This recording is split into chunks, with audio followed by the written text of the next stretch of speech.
Career మొదట్లో తనదైన సినిమాలతో రికార్డులని కొల్లగొట్టిన పూరి ప్రస్తుతం తన సినిమాని హిట్ ట్రాక్ పెట్టలేక తెగ సతమతమైపోతున్నాడు. వరుస సక్సెస్ లతో ఉన్న పూరి చార్మితో జ్యోతిలక్ష్మి సినిమాని తీసిన సంగతి తెలిసిందే. ఆ సమయంలో వీరిద్దరి మధ్య ఉన్న ఫ్రెండ్షిప్ ముదరడంతో ఇద్దరూ కలిసి పూరి కనెక్ట్స్ అంటూ ప్రొడక్షన్ హౌస్ ని స్థాపించారు. పూరి దర్శకత్వం వహించే ప్రతి సినిమాకి చార్మి ప్రొడక్షన్ సైడ్ కంట్రోల్ చేస్తూ వచ్చింది. అయినా ఈ పూరి కనెక్ట్స్ అంతగా కనెక్ట్ కాకపోవడంతో వీరిద్దరి మధ్య దూరం పెరిగిందని, ఇకపై నుండి వేరువేరుగా ప్రాజెక్ట్స్ చేయాలని నిర్ణయించుకున్నారన్న వార్తలు గట్టిగా వినిపిస్తున్నాయి. వరుస ఫ్లాప్ల తర్వాత పూరి ప్రొడక్షన్ వైపు వెళ్లకుండా కేవలం డైరెక్టర్ గానే నెక్స్ట్ సినిమా చేయాలని ఆలోచనలో ఉన్నట్లు తెలుస్తుంది.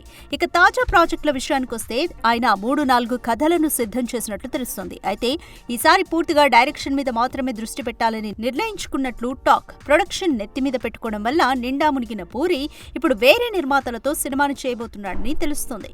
ఇదే సమయంలో పూరితో పనిచేయడానికి ముందున్న కొందరు హీరోలు చార్మి ఈ ప్రాజెక్ట్ లో భాగం కాకూడదు అనే కండిషన్ పెడుతున్నారని సమాచారం. చూడాలి మరి జ్యోతిలక్ష్మి ఎగ్జిట్ తో అయినా పూరి సక్సెస్ ట్రాక్ ఎక్కుతాడో లేదో.